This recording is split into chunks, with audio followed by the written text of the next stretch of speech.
Me voici donc à Londres. Je m'apprête dans quelques instants à prendre un train pour aller voir Calamity Jane, une comédie musicale à Brighton.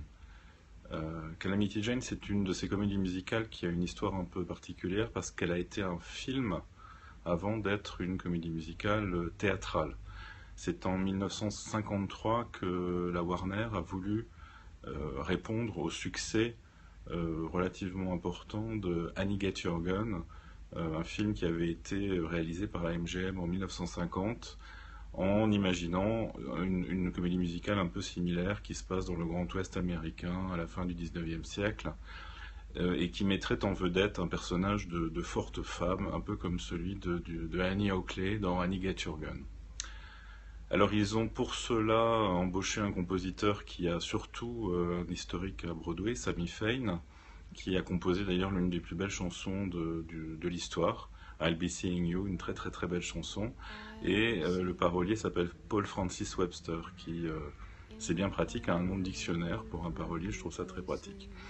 Et ils se sont donc ils se sont attelés à l'écriture de cette comédie musicale qui a finalement un nombre impressionnant de points communs avec Annie Get Your Gun. Certaines chansons disent quasiment la même chose, quasiment avec les mêmes mots. Et surtout, ils ont pris comme jeune premier le même comédien que celui qui donnait la réplique à Betty Hutton dans Annie Get Your Gun, Howard Keel, que certains connaissent peut-être parce qu'il a joué après quand il était beaucoup plus vieux dans Dallas. Ce Calamity Jane est donc sorti en 53 et il mettait en vedette une jeune comédienne qui a eu par la suite une très très belle carrière et qui est devenue une superstar, qui s'appelle Doris Day. Le film a eu beaucoup de succès, il a eu l'Oscar de la meilleure chanson pour une chanson qui s'appelle Secret Love. Secret Love qui est la dernière chanson que chante Calamity Jane dans le film. Il n'y a pas eu tout de suite de tentative de produire des versions scéniques professionnelles de Calamity Jane. Grosse différence, j'ai oublié de le dire, avec Annie Get Your Gun, qui avait été un succès théâtral avant de devenir un film. La Warner, sans doute par manque de matériaux, puisqu'il voulait faire quasiment la même chose qu'Annie Get Your Gun, a choisi d'écrire une comédie musicale originale. Les ayants droit ont quand même, dans un premier temps, autorisé les troupes amateurs à monter Calamity Jane sur scène, donc il y a quelques traces de production théâtrale amateur. En revanche, ce n'est qu'au début des années 60 qu'on trouve traces de production professionnelle aux États-Unis. Voilà, Wikipédia dit beaucoup de bêtises sur le sujet parce que quand on va rechercher dans les archives du New York Times, on trouve des traces, des faits assez différents de ce qui est relaté dans Wikipédia. En réalité, il y a un producteur en 1961 qui a eu l'idée de monter Calamity Jane à Broadway et qui a commencé par tester le potentiel de l'œuvre en montant quelques productions au cours de l'été 61 dans 4 villes différentes comme Fort Worth, Pittsburgh, j'ai oublié les 2 autres, Saint-Louis, et avec quatre vedettes féminines différentes, dont d'ailleurs la dernière était Carol Burnett. Et il disait explicitement qu'à l'époque, il déciderait ultérieurement s'il était intéressant d'aller à Broadway ou pas. Manifestement, il a décidé de ne pas le faire puisque Broadway n'a jamais vu Calamity Jane. On trouve en revanche ensuite des productions un peu partout, sous tout format, professionnel et amateur.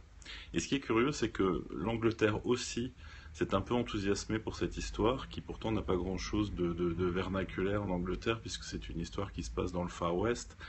La première production professionnelle de Calamity Jane en Angleterre, c'était en 1979, c'était une tournée avec une comédienne qui s'appelle Barbara Windsor.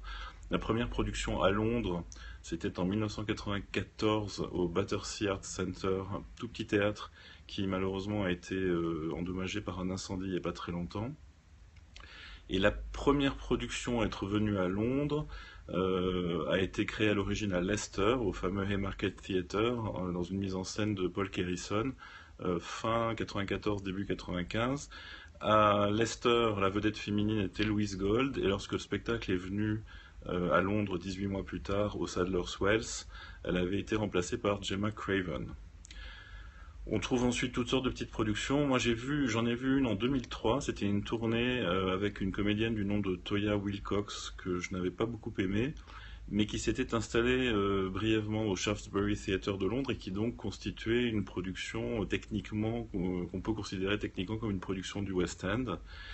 Et voilà qu'une nouvelle tournée a lieu en ce moment au Royaume-Uni. Elle n'a pas prévu, à ma connaissance, de venir à Londres. C'est pour ça que je vais la voir à Brighton. Et la vedette féminine, dont j'ai lu beaucoup de bien, s'appelle Jodie Pranger. Jodie Pranger est connue parce qu'elle a participé il y a quelques années à un reality show lorsque Andrew Lloyd Webber recherchait une vedette pour jouer, ou une chanteuse, pour jouer Nancy dans sa reprise de Oliver.